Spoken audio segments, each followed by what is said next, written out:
Welcome to the Queen Divas, Queens of Fitness podcast. Join your hosts, three-time WBFF world champions and WBFF royalty, Alicia Gowans and Stephanie Ayala McHugh, as we explore all things female health, training, competing, mindset, and living the fitness life every day.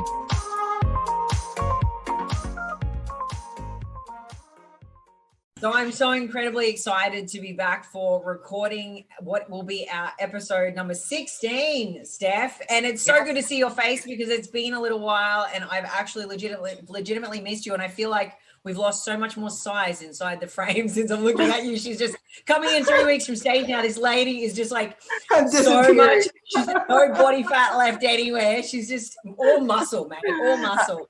Literally, I feel like I'm just a head floating. I'm like a floating head. Big bobble head syndrome. I love it. I was explaining to our guest, who I'm going to introduce very, very soon, that she is merely weeks away from stage because we were just discussing food. And Christos is, pulling food in behind me. Steph's just through the camera and through the Zoom here, staring at this food. I know those feels. So. Actually, when we sort of get back in loop into the guest that we've got on today, it was actually quite an interesting, episode for us. And for everyone listening to this, since we recorded last, you would have seen that I very publicly shared a journey that I've been on. I too have been prepping along with my soul sister here, Steph, but for a very different stage.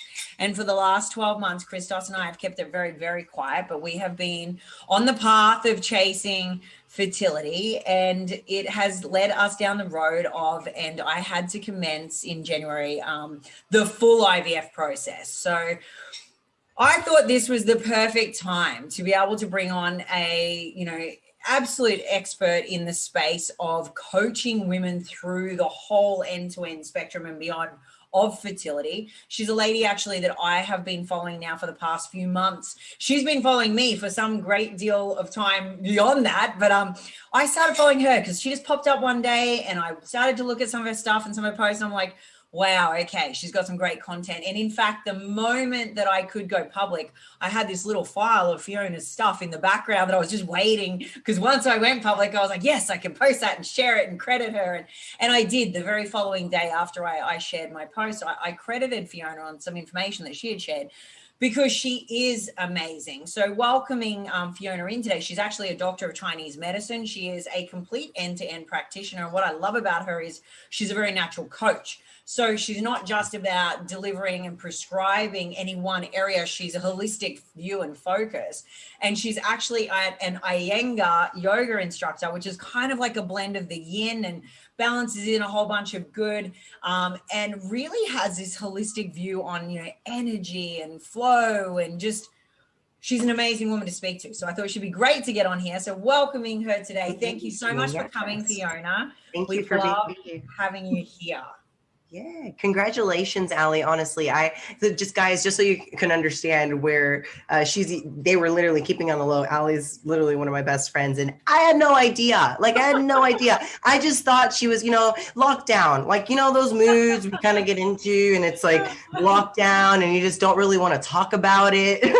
I'm like, I'm not gonna dig any deeper whenever someone's already been suppressed and not feeling maybe themselves because of the world not being obviously normal. So and it's just crazy. I'm so happy and excited. It's such a roller coaster of a journey. I'm sure for any female that's maybe partaking of a part of this journey right now, for those that can relate to Ali, and of course to maybe wanting to undergo some of these processes. And I'm super curious. I'm very intrigued, and I know I'll have lots of questions. So Fiona, thank you so much for joining us today. It's a pleasure. It's a pleasure to meet you two divas. I mean, I've admired both of you for many moons. I have a special interest in bodybuilding. My best friend is a pro, and my husband actually got me into bodybuilding about 9 years ago. Amazing. So I've followed Ali for about 10 years now. I've watched her go on the international stage. Yay! I was a really big fan of Andrea Brazi when I first started. I think because I loved Barbie dolls, and she was like a big giant Barbie doll to me. And a big Brazilian Barbie doll. I love it. And I just love the feathers and the outfits and the attention to detail, the femininity, that aspect of the stage that you guys bring to. And so yeah, I've been a fan. So when Ali reached out, I was like stargazing. And, you know, that's what made us join, right, Ali? I think that's the reason why we picked WBFF. For those that don't know what we're referring to, the WBFF, we're both Ali and I are both world champions at, 3-time world champions. We're drawn by that glamour, drawn by that, fitness, being feminine and not being so, maybe unattainable, right? Like it's something very, very healthy looking and marketable, and all the feathers and the glamour and like the Victoria's Secret aspect. I mean, I think that's what really drew us to it, and I'm glad that that's actually one of the reasons why you found Ali. I mean, who doesn't adore this woman on stage? She is like an angel. God, if anybody's watched Ali on stage, she graces the stage, and she literally, the moment that heel hits the floor, she is legitimately a Victoria's Secret angel. I'm like, holy shit, okay, it's amazing. Oh, stop! Don't stop. Keep going. I'm like, I can't wait for you.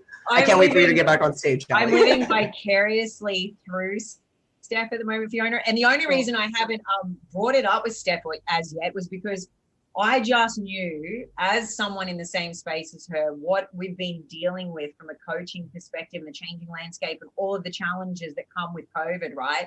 And then on top of that, I knew she's defending what, I would have been defending, and I know what that feels like. And I was like, you know what, I'm not even going to burden her and Kerry with our stuff until we're kind of a little further along or we know what's going on. And so I just kept it all really under wraps. And I also kept it under wraps because for me, it was a really big challenge to go through the physical changes that had to happen in order to be able to even step into IVF and then even go through the process, which included, I posted about this just a day ago, the excessive amount of weight gain that you've got to go through and the new space I had to sit in. And it was so very different from what everyone that knows me has known me for, that I felt like, wow, you know what? I'm not yet open about it. I'm going to feel like a fraud. So I had to just really try to find this happy medium where I could still share my life, but not all of it. And my biggest thing was I just didn't know how I would feel going through such public heartache, because there really is heartache. Like we had this one moment, and this was the moment where it was after this where I said to Christos, I think I'm going to have to share this soon because I don't think I can continue to. I'm someone that's very, very authentic. I can't be congruent. So I felt like I was living two lives and this level of incongruence. And I felt like that would actually probably be affecting my fertility outcomes, because there was a level of stress. And Fiona, I know you're going to pick up on this and talk about the energy flow here and the fact that I was blocking stuff. So we had this moment where I had a whole bunch of people coming for dinner, actually. It was a Thursday. I got the phone call. It was a biopsy test result being delivered to me. And it was our third cycle in a row. By that point in time, I gained, it's like you're gaining 7 kilos in a week. Like it's pretty extensive, pretty intensive too. And my highs and lows were starting to happen. And I was feeling just shit some days. Hey, and we'd had our very first really good result with like 6 being biopsied and, stuff happening that looked really positive. And so we were really quite expectant of having at least one of those embryos come back and be like, yep, normal, you're going to be able to use this, right? I got the phone call half an hour before everyone was due to arrive. Christos is down in the kitchen cooking, and you know what I'm like, Steph. I'm not a emotional person. It takes a lot for me to even break or get to a breaking point. And I'm in the bedroom upstairs taking this news that absolutely none of them could be kept, and we had to throw them all out. And it was the 3rd month in a row of throwing away everything we'd had collected. And you just are sitting there going, fuck, what's wrong with me? What am I doing wrong? There's nothing. This is exactly nothing. And so I'm up there and I just started crying. And I'm like, oh man, this is so not me. But at the same time, I had to honor the moment of what it was. It was just, devastating. Yeah. My specialist though, Dr. Simone Campbell, for anyone that is in Australia, she is legitimately the best. She was amazing. She rang me personally within 10 minutes and she's like, I just want to ring you because I know you're a tough cookie. She goes, and I know that you are exceptionally strong. She goes, and I know you're competitive at everything you do, so you don't want to fail at this either. And I went, I know, I so don't. I said, but that's actually not what's even upsetting me. It's just that moment of going, and this is the truth, this is what it was for me.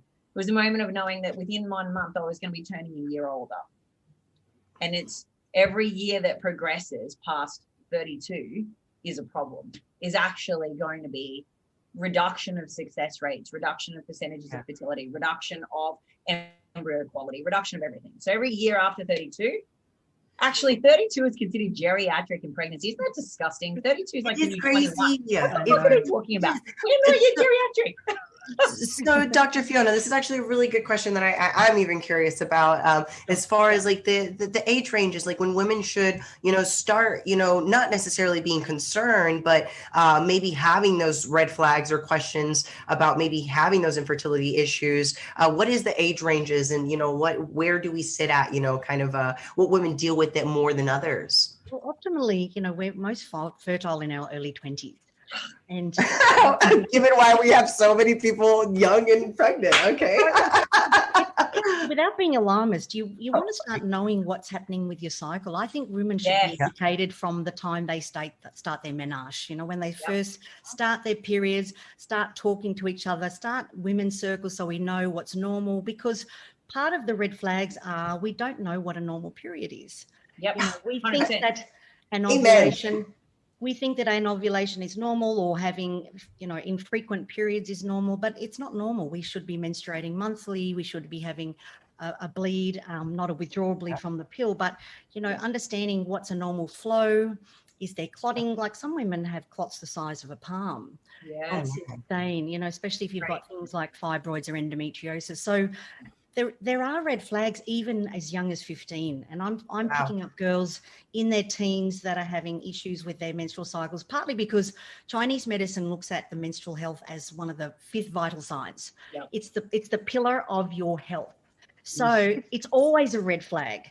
It's always something something that we should be talking about all the time and understanding what's normal. Painful periods are not normal.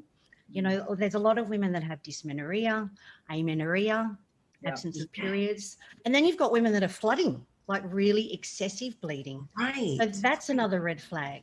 There's so many things that we analyze in Chinese medicine. We look at the quality of the blood, the color of the blood, the texture. Sometimes you've got things where, Clots, things are streaking and mucus in the blood, things like that. So...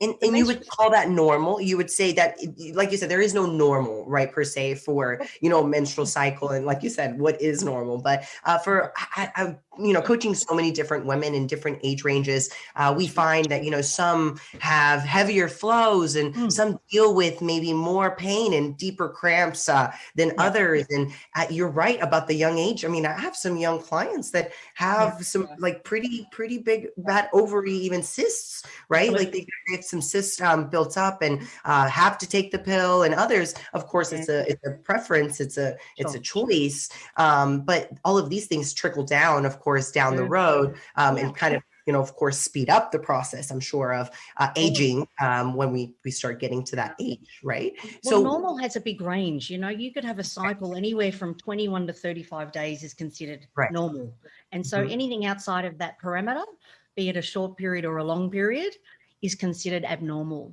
So you'd say, gotcha. Yeah. So then you've got the bleeding in between. So if the bleeding is short, like if you're just bleeding for a day, there's an issue there. It can indicate iron deficiency, blood deficiency, problems with your thyroid, or the excessive bleeding could be, blood loss. So another iron deficiency. Excessive bleeding it can be an indication of iron deficiency. So there's a lot to really analyze with the menstrual cycle.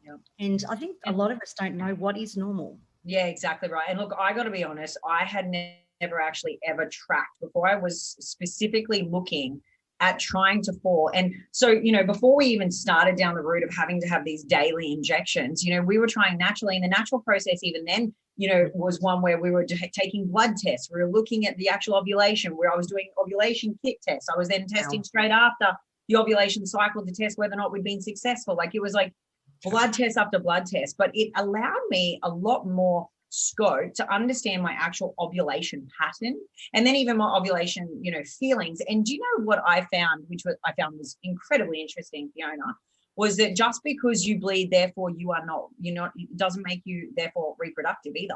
It does not matter. Like you don't know. This is the scary part. You do not know what is going on inside of your ovary and your follicles until you actually have someone go in, grab them out and analyze them. That's right. It's pretty scary because people automatically go, I'm having a period, so I'm going to be fertile. I've got no problems. That doesn't mean anything really. That's one of the things that I come up against all the time is the AMH. It's the egg timer test, you know, and women get this AMH level and what's normal. And I'm seeing, you know, more and more there's a lower normal range. But that doesn't really indicate what's happening with the egg quality. You really need to, there is no test for egg quality until you actually fertilize it. Pull it out. Put it under a microscope. Because that was us. That was actually us. So, you know, like my egg reserves are really, really quite high. I don't have any issues genetically. I don't have any, we don't hold any chromosome abnormalities, either of us.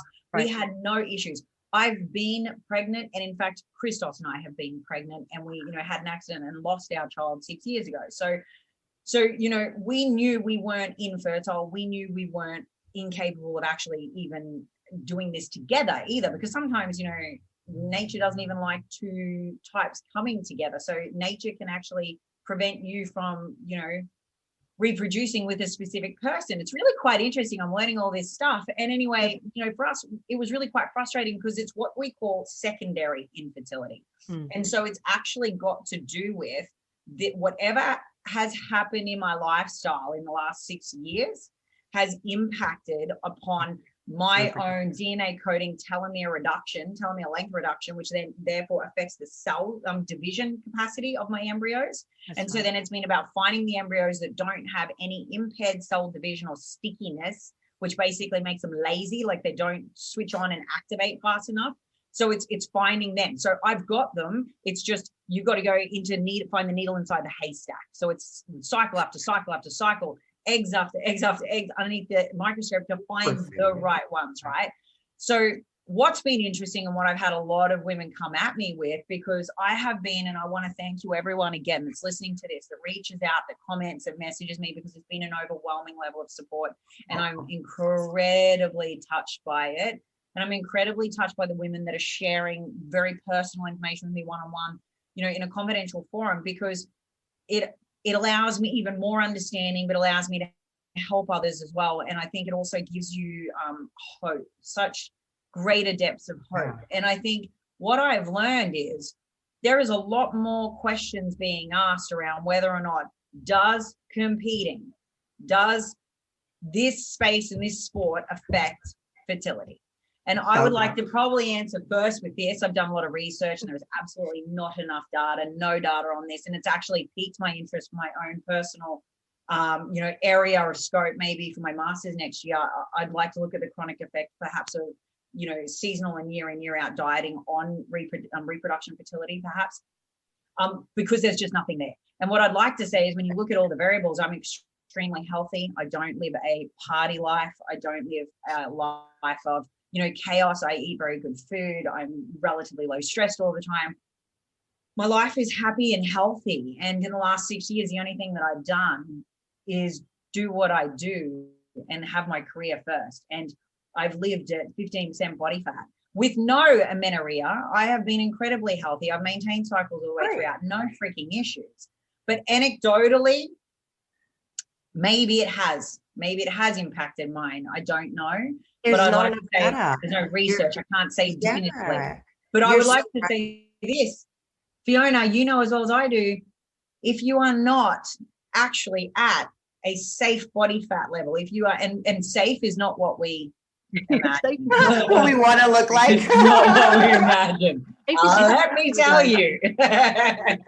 For the ovary. But I want to walk around with abs is what the girls just say, right? Like, but I want to walk around. Your ovary says, and fuck you. It's not going to happen. You know, there's just You're so right, though, about the, not having enough studies. And that was one of my questions. Even I'm so glad you even touched base on it, because my next thing was like, do you know? I'm like, there really isn't any study that I've seen or that I've even heard of just competitors in general, or even in just bodybuilding, I think, in general, because there isn't even enough studies, I think, within some degree of, let's say, some weight loss and fat loss type of studies, because they don't really do it. They do it to a normal normal, population, right? It's not to a level of an elite athlete or someone that is maybe. There's quite a lot of information around, fertility with overweight and the impact of that. Right, that's what There's not much around the space of chronic, low suboptimal EA consumption. Like it's right. They don't have any of that. So it'd be very interesting to see more of that. And I'd love to see it. But Fiona, what do you see when you're looking at women coming through that might look anything even remotely like me? And I'm not sure that there are too many that do, but not anything in that elite category. So, so what for you guys at, your competing weight is probably about 10%, is it? 10 to 12%? Yeah, sometimes lower. Sometimes lower. 8 to 10, yeah. So we're looking around 22 to 30%. 30. And 3 times what we used to say 30. Yes. For some women is yes. obesity, right? So I like to say anywhere from 18 to 25%. Yeah, I could do with that. So having said that though, Steph, I was at 18 and not getting anywhere. It took me getting to 24, which is where so you had to be on the high range. Okay. Yeah. Yep. And that's apparently, from what I've been told, anyone coming from an underweight/low body fat. That's normal. That's normal. Yeah. So that's what it's going to look like for you. Shush. Like, shush. Don't jinx me, she says. You're meant to be my best friend. When you're an elite athlete, your mindset is you're driven. You're putting your VO2 max into everything that you do. So when you are trying to conceive, we've got to pull that Formula One mindset back to a Lady Jane mindset. It's kind of like everything. Guys, I feel attacked. You and your Formula One arms. So you're sitting and having to work at your 50%, 50 to 80%, which is really hard to pull back and sit in the, like the Buddhist monks, it's sitting in moderation. It's the middle path between opposite extremes, because you don't want to be too overweight. You don't want to be too underweight. You want to be like the Goldilocks in the zone, the sweet zone. Do you know what I mean? It sounds like such a zone with a lot of. And Ali, okay, so talking about, these body fat ranges, because coming from someone that normally sits in a maintenance, of 10% lower, right? Like usually 10% lower is like, you'd be averaging like 15%, I think, every day, like everyday life and just kind of chilling and, obviously training and enjoying your performance. What has been the biggest challenge besides the mindset though? I think what's been the biggest challenge? You know what? If I'm really honest, the very first part was not being able to share it on social media. So everyone just looking at me and thinking I was just getting fat. That was actually the part where I'm like, oh, shush. And I would go to Jacinta, so funny. Like, babe, you make sure you get a good angle on this video. You cannot show. It needs to be a minimizing video. I need to minimize all of this. Like, minimize all of it, except for my ass. That can look big. Shrink me. Cut me off. Because I literally could not have handled it being anything different. So it was your self-image. It was like the way you saw yourself. That was the first thing. It was just that recognition of the fact that I wasn't looking like me. Yeah, you didn't feel like yourself, of course. I was looking, not my normal self, and that then raised questions. Then I felt like a fraud. The other thing was I hadn't yet announced that I wasn't competing, and so it was all those questions coming at me all the time, and I could watch people asking me like they were thinking, "Man, this bitch is really far. She's looking way far out for this time frame of stage." Oh my gosh! Man, they're asking if you're going to compete. Yes. Oh yeah, man, so funny. Oh my god! So range, so because we're talking about body fat level that you've increased. You said earlier in the cast that it was 7 kilos. So is that the full amount that you gained, or what was the full amount of weight that you ended up gaining? First things first, I gained about I gained 5% body fat, so probably about 4 to 5 kilos at first. But then what you need to recognize is that the minute I start my injections, there's sort of 4 a day for 2, sometimes 3 weeks of the month. You only get like a week to 2 weeks off, then you start them again when you do them back to back like this. It's been horrendous. I gained 7 kilos in 1 week every time I go into the injections. For my American viewers, that's 15 pounds. Yeah, it's 15 pounds. Okay. And then what happens is you kind of drop some of it within the first 3 to 4 days post the surgery. You drop some of it because that's just your fluid and whatever else. Yeah, it's just a lot of water. You don't drop all of it. So every single time, whether you like it or not, you are sort of increasingly gaining inch by inch each month on top of that initial gain. That, yeah, you know, that 12-pound range. So everyone that, you know, of course, is listening from this side of the States, and that's a lot for someone to, you know, really gain and kind of sit with yourself comfortably and understand. A lot of mindset comes into this. For even this relates to a lot of reverses, post-show competitors, you know, girls that are, you know, dealing with the way their body looked on stage, you know, super lean, and now looking at themselves, you know, maybe 5 or 8% body fat higher.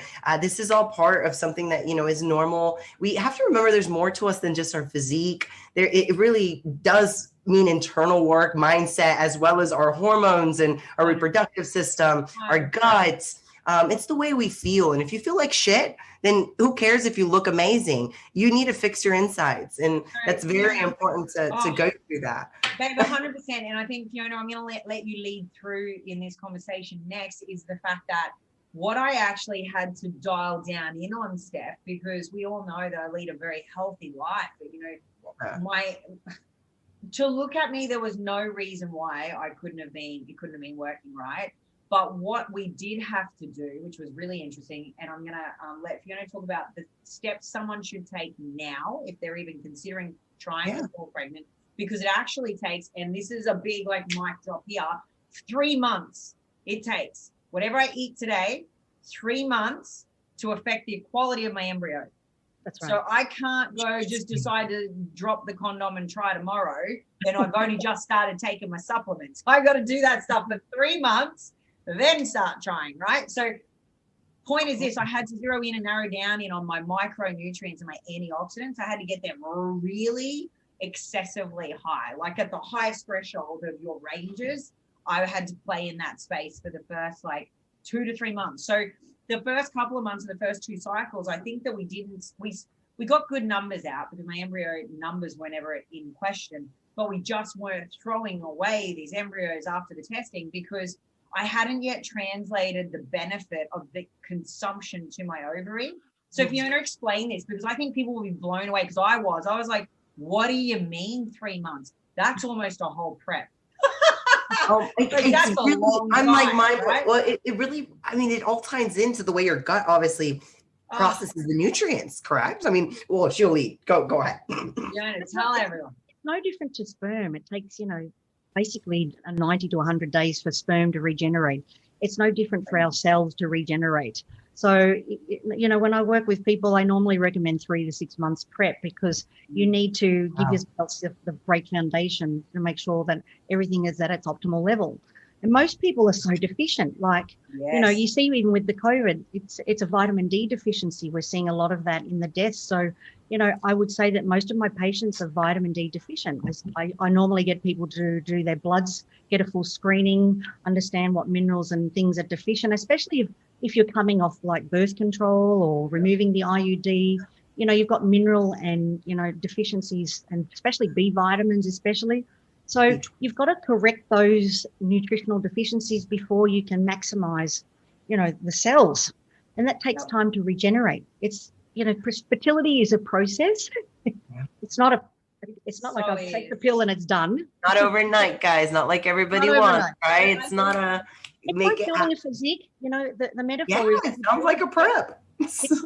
It's you know, you take 12 months to do a comp prep or however long on the stage. So that's how you need to look at your fertility with that same mindset. It's very true, Fiona. And I think that this was the biggest factor that I think blew me away. Even I was thinking, you know, like maybe a month, maybe a little longer, but not a full 3 months, right? And I think that you hit the nail on the head when you talk about picking up the shortfalls for your cells to be at their most optimized, because it's actually this little division of cells that they test to determine whether or not your child's going to grow inside of you safely or missing a limb. Like, actually, like I throw that one out there as an example, but there's a whole bunch of things that can go on, right? And even down to like what I found super fascinating too was underneath the microscope, they can test and they'll show if there's like a chromosomal disruption for something like autism to be a thing. Oh, wow. Yeah, super interesting. And they're all things that can be completely, I won't say corrected, but you can down regulate the likelihood of those things by increasing your vitamins, minerals, antioxidants, making sure you are not deficient in a single biochemical function, basically, isn't it, Fiona? That's right. And with the right nutritional ingredients, those cells can auto-correct too. Nature has a way of doing that if it's got the right ingredients. But, you're seeing so many people that are calorie deficient, or they think carbs are the enemy. So, you've got to get your right macronutrients. You need carbohydrates to metabolize the proteins, and you need them for the hypothalamus to stimulate the body. You hear that, people? Carbs are good for you. Good for you. Good for fertility too. Like, it's true. It's true. Really. But Fiona, what are the top things immediately when you think, okay, for the average woman at home listening to this and she's thinking, right, I want to consider conceiving, top vitamins, top subs, top things that you think they should probably have in their toolkit, on their bench top, taking daily? Well, I'm a big fan of nutrition, is always my biggest thing, because you've always got to remember that supplements are just there to supplement what the body is deficient in. Yeah. So I always am a big founder of saying, let food be thy medicine and medicine be thy food. So the first big key thing that I look at is the macronutrients, your carbohydrates, your fats, your proteins. They are the building blocks. They're the things that we need. Then you've got things like, your essential fatty acids, your B vitamins, your folate, because you really need that to be synthesized for neural tubal defects and things like that. So they're the big key building blocks. Calcium. A lot of people think I've got to get calcium from dairy, but you can get it through other food sources, like sesame seeds, leafy greens, quinoa. There's just other ways of looking at how we utilize nutrition. But in saying that, if you are deficient, that's why I get people to test, because people just want to throw vitamins in all the time. Right. Yeah, they just want to say, give me the vitamin, give me the pill, I want to pop it. And I'm like, let's just test. Because I'm a big fan of less is more. The less, the less information you're giving your body, because if it gets confused, if you've got to take 12 different things across 12 different platforms, what is optimal? How does the body optimize that? So if you can do it with food, the body recognizes food better than it will recognize any nutritional supplement. But in saying that, I think that, one of the interesting things for me that we did test for when I first sort of went, all right, we need to probably look at what else we can be optimizing, what else can I do, was actually tested, and I didn't know you could do this, test my omega-3 levels. I didn't know there was actually legitimately a test to test that, specifically, in and of itself. And my levels, even though I was eating fish like every second day, they were good, but like in the range, but they weren't as high as I sort of thought they were. So I could still top that up further. And DHA and choline are, so important in this process. So important. So important for brain development, so important for the cells to divide, for the sperm health, for the eggs to develop, for your follicles to mature. It's definitely one of the key ingredients that I get people on. You can take that all the way through the pregnancy. I get you to stop around 35 weeks with essential fatty acids, partly because, when you go into labor, it can increase bleeding. So, with blood loss. So we usually stop around 35, 36 weeks with the essential fatty acids. But then straight after you've given birth, it's great for healing, great for your cognition, your mood, And you were referring to like the carbs, right? So like you were saying it's obviously going to be optimal, and this goes hand in hand with the women obviously gaining a little more body fat, and of course that dictating a healthier lifestyle too, to promote more fertility. You would say that applies still through the pregnancy. That would still be something you keep trying to push carbohydrates. Is there a healthier range or something that women, out there, because they're so scared, they're scared of carbs and they're scared of even pushing them. Is there like something that you'd be able to give a range for women to kind of fall? Look at the hands, the fists together, that's the size of your stomach, right? So I always say to people, there's your carbs. It's 40 grams. It's a little rice bowl. Whether it's a little half of a sweet potato tuber. It's like, a bowl of rice. And then there's your vegetables and your protein, so what fits in this is your stomach. So don't think that you have to eat for two. Everyone thinks, okay, I'm eating for two. Remember, like I had a question from one of my patients. She asked me if I should supplement calcium. It's really interesting what the body will do. Your baby it'll leach out of your bone density, out of your teeth. Mm-hmm. The baby will grab what it needs from you. It's this symbiotic relationship, which I find it's divine to be part of that, to witness that, to see you guys working together as a team. It's really amazing. Oh, wow. And that is actually true. Like the first thing you want to do before you actually fall pregnant is go and get all your teeth done. As in like checked, any fillings that need to be done, do it. Because this is the thing. Yeah, speaking of experience, yes, they strip the hell out of your teeth. Get that really? Yeah. Okay. That's when you're gonna end up with. You guys are prepping me. Okay. I'm getting ready for the next so stage. I can tell you too. Gum disease. The gums are microbiome reflected in the gums. So in Chinese medicine, the stomach meridians, they go to the gums. So you want to make sure that your microbiome is there to support life, that it's not having to deal with some chronic inflammation in your teeth. So you want to get all your infections under control. If you're suffering any injuries, especially with Ali with her back pain, and she's had, the chronic injuries over the past. So you want to make sure that you're out in the pain-free zone. Because really being pregnant, it's being in that moderate state, You're not in pain, don't have infection, you're not sick. Yeah. Fiona and I were talking about this. The reason that I suffered with as much pain as I did this year was because I couldn't actually take painkillers, anti-inflammatories, nothing was on the IVF drugs. And I also couldn't go to get my usual protocol of get the MRI, see exactly what we're dealing with. Is it something that requires any kind of like nerve pain medication, or was it going to require an injection or whatever? I couldn't do anything because I couldn't have any radiography stuff going on where my uterus is. So literally it took till this month where I was like, all right, this is out of control now. Your body must feel like a stomach it. So I need to take a break off the drugs for 1 month. And I need to go get the MRI done, get the injections done, get my back ready because there's no way I could have carried life for 9 months with pressure added on top of my back already as it was at all. So that's why anyone watching my story will see that I've been going through everything I've been going through with my back so full on in the last 2 weeks, is because thankfully we got the good news and we've got the embryos we can now train. Yay! It only took how long? And I know by no means is my journey even as long as some women go through it. And my heart goes out to them because it's far out. It's definitely a ride. Is all I can say. So the light at the end of the tunnel, just so everyone kind of maybe that is struggling, right? Or maybe thinking that it's not doable or happened, or I'm too old, or I've had, maybe 2 competing years, or maybe I've done something in my past years. It took you a year during doing all the process of the fertility, IVs. So and we tried naturally. We tried naturally, as in like, included in that year at the start was the natural trying. But before we started trying naturally, we had all of our genetic testing done. We cleared everything. We looked at, where my reserves are at. We looked at everything.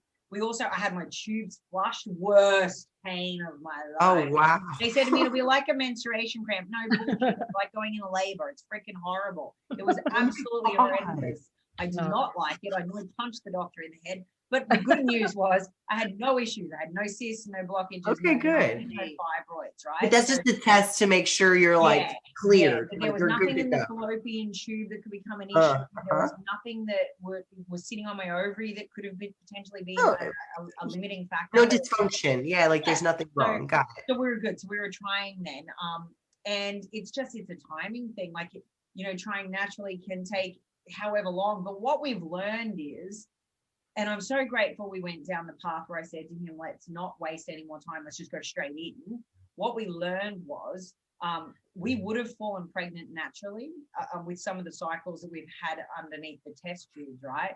However, we would have miscarried several times. So because you weren't, so what happens is if there's any sort of an anomaly, an abnormality, or there's what they call cell chaos inside of a cell. Gotcha, like what you guys were saying about cleaning up your cells and getting it's like slowness or stickiness or something like that, right? With that, the body will automatically go, you're not right, this isn't right, and the body will expel it. So the body will dictate that this doesn't feel like a viable pregnancy, and it will basically release it on its own. Take SOS and yeah, correct. Okay, but gotcha. that to me though, because that can happen anytime between when you find out you're 4 weeks pregnant to 12 weeks, and that, or sometimes slightly later.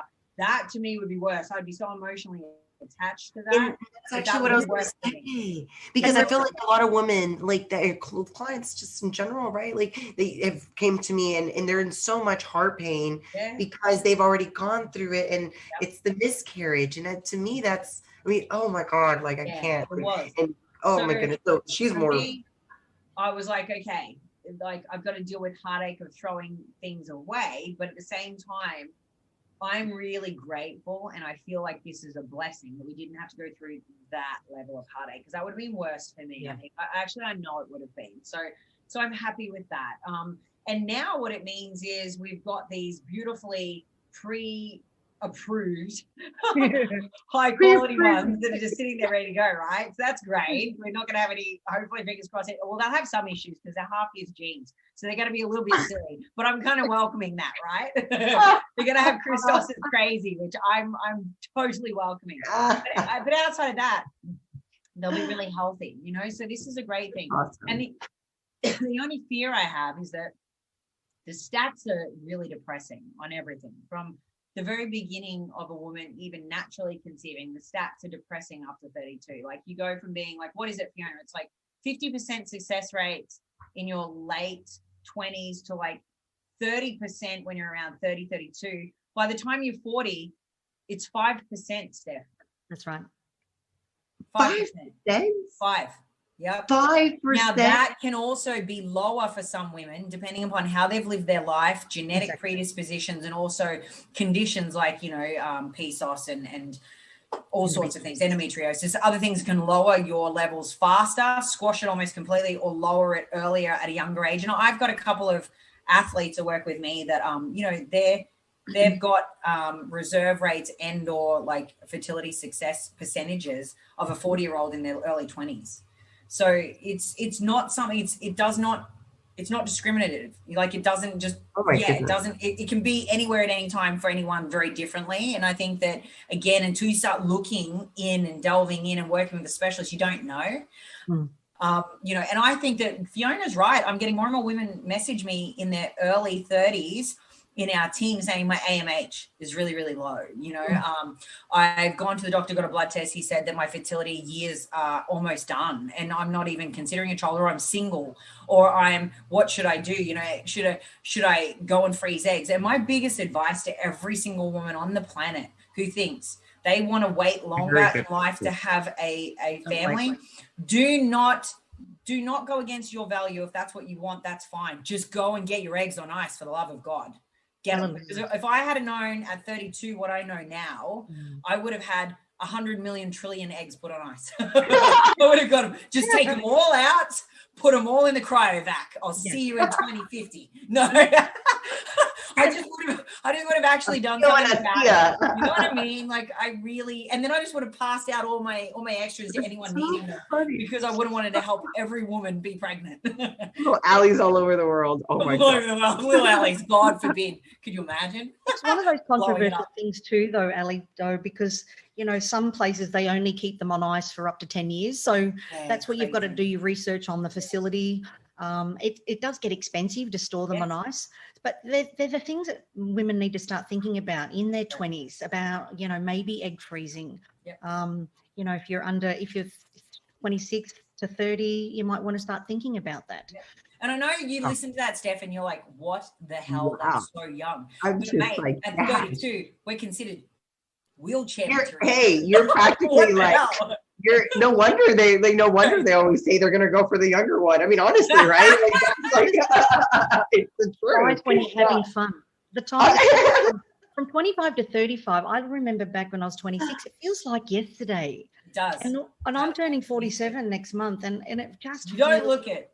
Yeah, I was like, you make it look good. Make it. It was like 20 years past like the blink of an eye. So that's why you don't want to put the fear of God into somebody.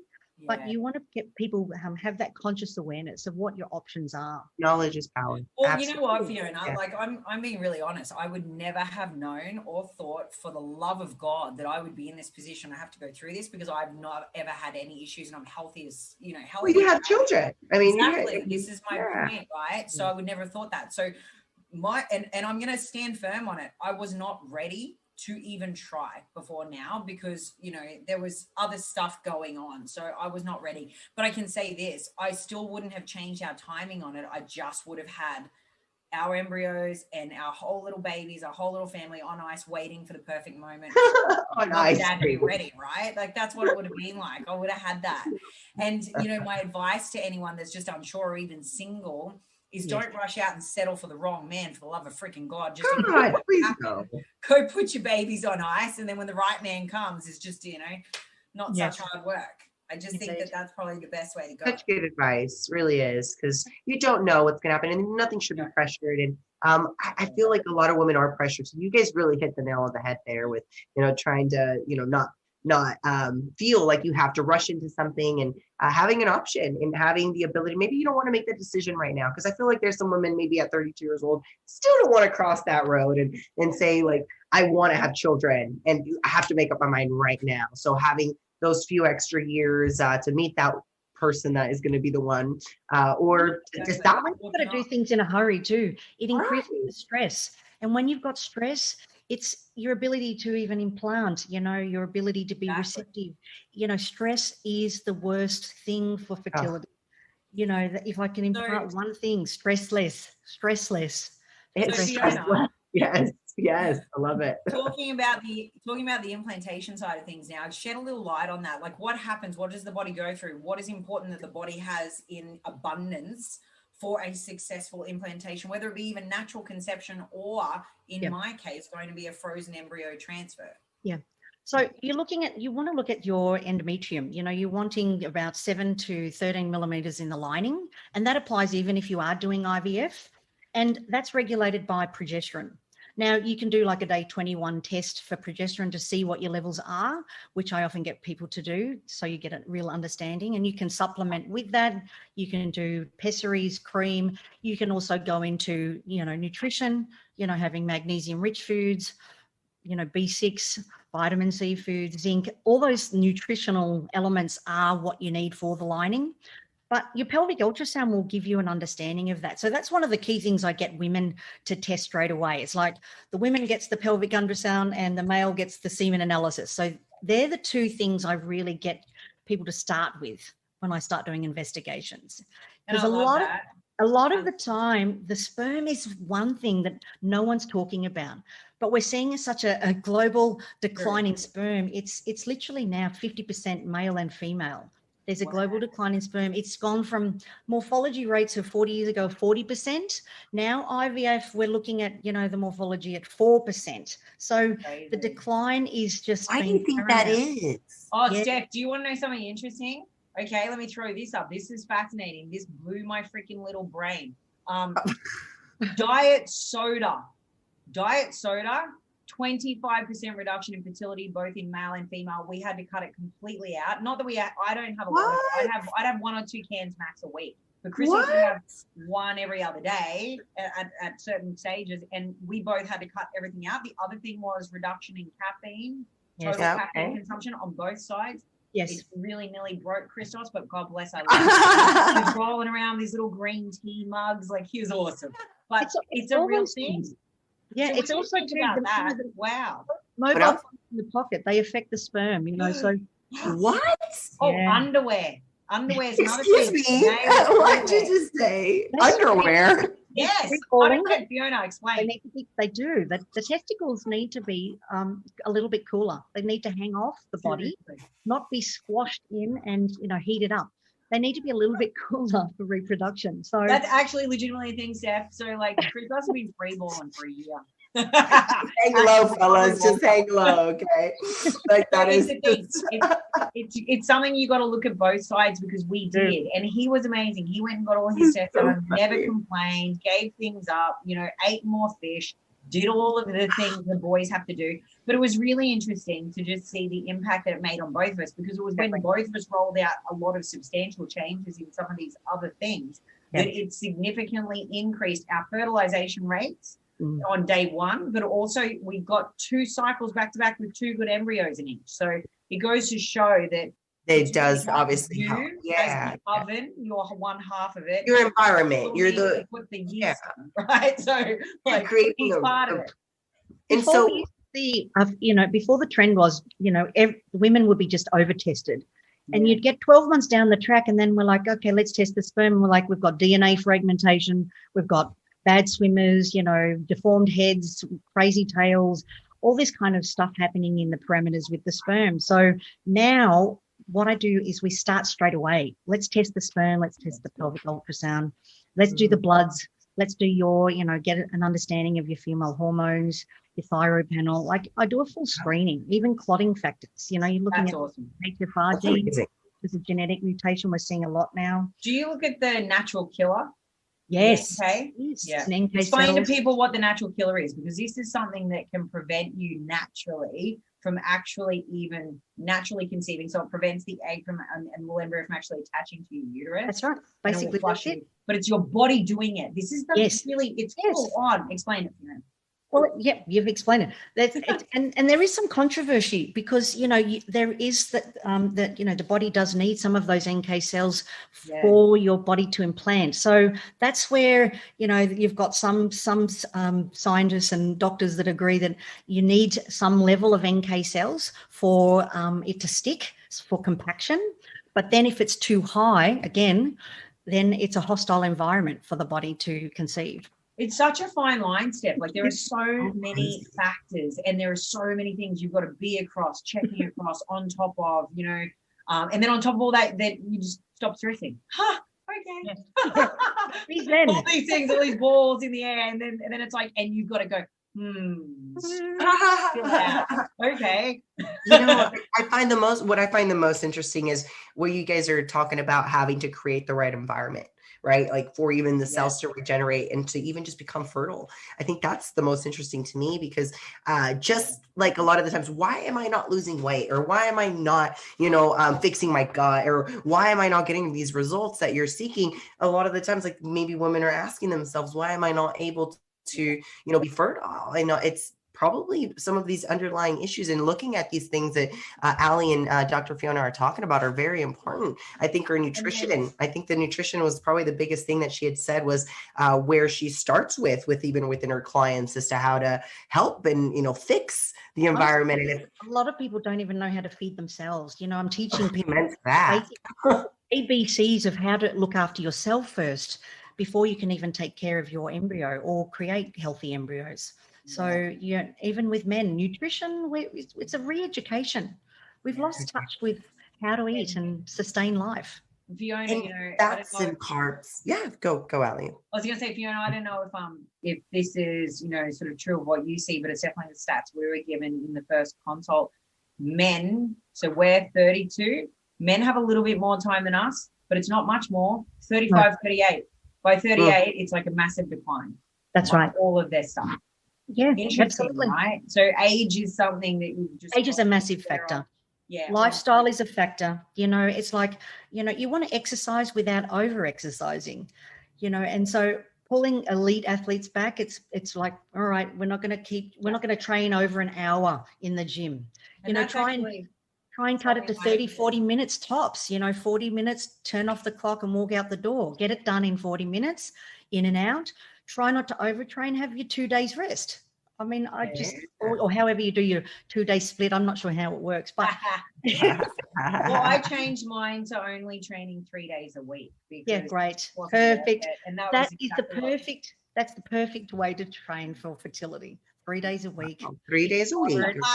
Jeff's like, wow. But hey, I can deal with 3 days a week if I train hard, but I understand that I think if I'm wrong, please correct me, that you're not supposed to be training strenuously and doing any high intensity work and really push yourself that much. If I'm working with elite athletes, I understand there's a part of you that wants to go. So I've got to look at little parts of the cycle where I can allow you to go, So the vigorous exercise would be after you've finished menstruating. Yeah. You know, if you've just believe for 5 days, then I'll give you that leeway leading up to ovulation just for 3 or 4 days. We can give it a nudge. Hit it hard. Yeah. Hit it hard, the vigorous exercise. But once we're hitting ovulation, that's time to pull back Back off. Yeah. Gotcha. back it off. Yeah. And then because then we're like going into implantation. So it's like, it's Lady Jane is walking in the Goldilocks zone. Right. She's trying to connect with the other, I get you. Yeah. Tone it Got down. Because it's really, you want that 2-week wait. That's your prime time. And that's the most stressful time. So And if I'm really renals in that time. if I'm really honest, when you're doing those injections, Fiona, at ovulation and peak stimulation, you can't do anything anyway because you are, okay, Steph, picture this. 2 centimeters is the size of your ovary normally. By the time I have the little in surgery and then go in and rip my follicles out, they are 10 to 15 millimeters. So from 10 to 15 either side of my body. So that's why I looked like I was like a big 4 to 6 months pregnant. Swelling. Yeah. Coming into No wonder you're holding onto a lot of fluid. Like, hello, that makes so much sense. I would just literally be like, don't look at me. I'm hiding underneath big baggy sweaters. I wouldn't move. I don't blame you. It's like, give me a hoodie and some sweats, and I use acupuncture a lot with the IVF process because it really helps decrease some of that inflammation and pain. And, when you've got that fluid retention, it can move it through the lymphatic system and the circulatory system. So that's why I find the Chinese medicine, it really goes hand in hand with the IVF process, all the different stages that you're going through. In some clinics, some IVF clinics, they actually even have in-house acupuncture centers inside. So you can do your pre and post transfer acupuncture while you're doing your transfer. And that's something that I incorporated in the last 2 cycles, and evidence supports that the last 2 cycles where we had our most success. So amazing.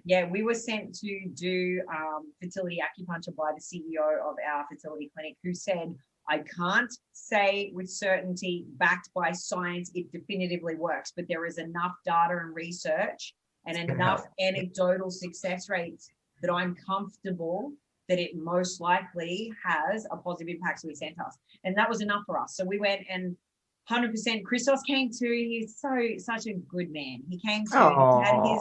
He had his stuff done at the same time as me before we were leading into his collections, and we had great results. So now I'm going with the viewpoint now for implantation. So the process, and Fiona will say, it looks different, between when you're optimizing for egg quality versus optimizing them for transfer. Fiona, explain the frequency, what it looks like, and why you might do it leading into and on either side of the actual process of implantation. Yeah, look, the frequency I work with, it's at least weekly. Yeah. Some women may even need twice a week, especially if you've got emotional anxiety and stress, and the stress of even taking the drugs. Some people, it just makes you feel a bit batshit crazy. Yep.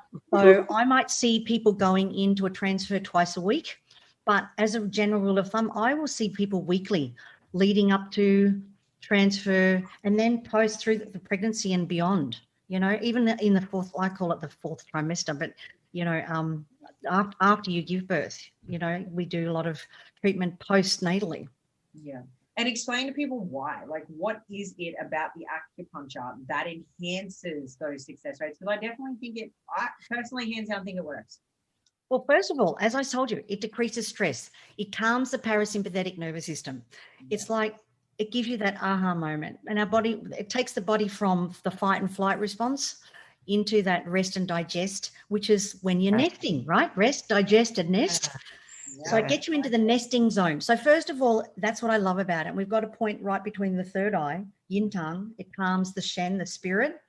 And that's what we talk to the womb. So I'll often put this point in when I'm doing acupuncture because it really just calms.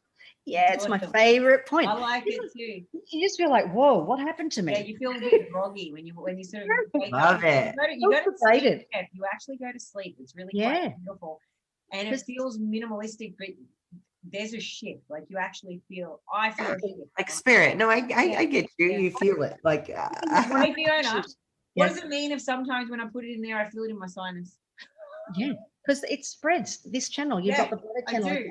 Sometimes, not all the time, but sometimes I get it like on one. You can have you can have inflammation around these sinus areas, and the meridians go down. And you have bad sinuses, Ali. I do Totally. I do get it.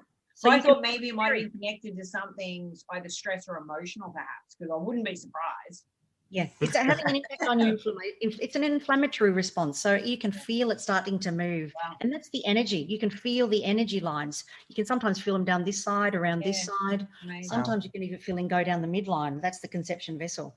So you can feel like some people, when they really tune in, you can start to feel the energy up the arm, you know, where you put the needle in. You think, whoa, what's happening? This is such a surreal experience. The other thing that it works on is it increases the blood flow. You know, you might have distal points that you put in the legs that will stimulate the blood flow through the pelvic organs.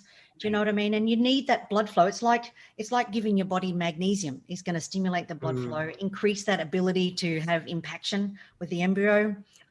It's, you know, it's going to work on your lymphatic system, your circulatory system. It works on so many organ systems in the body. It's fascinating. So I think just one last thing I'd love to touch on before we wrap it up, Fiona, is the fact that moving into, and I think this is the part where a lot of people just won't even realize the power of these sorts of things. But I know Steph will appreciate this because she does a lot of it in her prep to stages like I do, a lot of visualization work. And we talked about this, Fiona, in our last call about, you know, the process of sitting in a space where you combine a meditative state and opening your heart chakra to a visualization of the positive outcome. So, you know, and I think this could be implemented, honestly, Fiona, at all stages. I don't think this should be limited just to your part of stage or I think it could be, literally everything and anything in life that you feel is in a misalignment, you want to bring in alignment, right? But give us a little bit of talk someone at home through how and what that would look like. Well, first of all, it's like, as I said, connecting the heart. As you said, the heart chakra, the heart connects to the uterus in Chinese medicine. There's a meridian called the Baomai. And for you to conceive, your heart needs to be happy. And the heart is reflected in the face. It's your shen, it's your spirit. And you can see when a little child is sad and their face is down, but you look into their eyes and they light up. So it's like you've got to open up the heart. And especially when you're going through these traumatic experiences of losses and discarding embryos, it starts to shut you down. So first of all, I get women to put one hand on their heart, usually the right hand, that's the masculine, and the left hand in Chinese medicine is the divine feminine. So putting that hand on the womb space, one hand on heart, one hand on womb, and then it's just doing the lower diaphragmatic belly breathing. So instead of keeping the core in, it's turning it off and letting the belly be soft, all right? It's like letting this muscle be soft, and you're letting the chest be still, but the abdomen, as you breathe in, expands like a balloon, and then it falls and exhales to the chest. So expand and contract with the breath. Let the belly expand with the breath in, and let it fall to the spine as you exhale. And it's about just tuning in, because a lot of us are chest breathers. We're shallow breathers. We're like a monkey almost, you know what I mean? And when we start to breathe into the belly, it really connects your heart to your womb. And the metaphor in Chinese medicine, we call it the palace for the child. In Western medicine, they call it an unnecessary organ. And oh my God! Unnecessary, but I think it's an extraordinary organ, and I think it needs to be called a palace, because that's where we grow life. We're growing life in the palace. So it's inviting the baby in too. So I always get women to visualize or imagine that you're calling in that soul, cosmic consciousness, and inviting it into your womb space, almost opening your heart to allow that to be a possibility, you know? That's so awesome. And then you start to use your powers of perception, how you think, you know? So I get women to sing a lullaby. So you're using something that you can hear and sing, right? I want you to use your sense of smell. What can you smell? Are you going to outside? Are you at a merry-go-round where you've got fairy floss, or, you know, it could be just something that you like to smell, lavender that you're diffusing in the baby room. You know, it could be Christos with his arms around your belly, you're doing your belly breathing, or, you know, you can feel your baby in utero kicking. So it becomes a really organic experience where you're attached to the feelings, the emotion, and you start to dream and visualize with as much detail, as much vivid detail. And so you'd go to sleep at night doing that visual, and your subconscious will generally move towards that. Yeah, it's pretty awesome. So this is my homework, Steph. This is what I'm doing. It's a homework. I love it. I immediately got soothed. I hope all of you guys got soothed that are listening. And maybe you did that, little ritual at the end with us, because I literally just got in a zane. And that was such a good way to wrap it up. Honestly, it's been amazing to be able to learn about this along with you guys, because I was not aware of any of the things that they were mentioning today in today's call, and a lot of things Ali talked about. So thank you, Ali, for letting us in. I think that's something very special and something private, and you exposing it and letting a lot of us know your struggles, and also let us see that there is light at the end of the tunnel. And actually, one of the questions just it's going to bug me, Fiona, if I don't ask you, is I'm sure you've seen so many cases, and like I said, so many women are probably dealing with these struggles too. What are some of those miracle cases that maybe a miracle what a great one. Or something? A great one of my recent ones. I had an amazing woman contact me. She had been trying for 5 years. She'd had the worst endometriosis. She had a bowel resection. She had her fallopian tubes removed. And she was suffering in silence for so long. And, her last egg retrieval, she actually retrieved no eggs. Again, she had the ovarian hyperstimulation, like Ali was talking about, the swelling, and just so much heartache. So she came to me. She also had NK cells in the uterus. Right. So literally the odds were stacked against her. But we actually changed her endocrinologist. She got a new specialist, which I thought that was a great idea. And we just moved with these strategies, the things that we've spoken about today. And she, like she says, she sings her lullaby. She still sings that every day. She sings her lullaby. She's now, 11 to 12 weeks pregnant. Yeah. Amazing. That's amazing. So awesome. good. Awesome. Love it. There is hope. There is faith.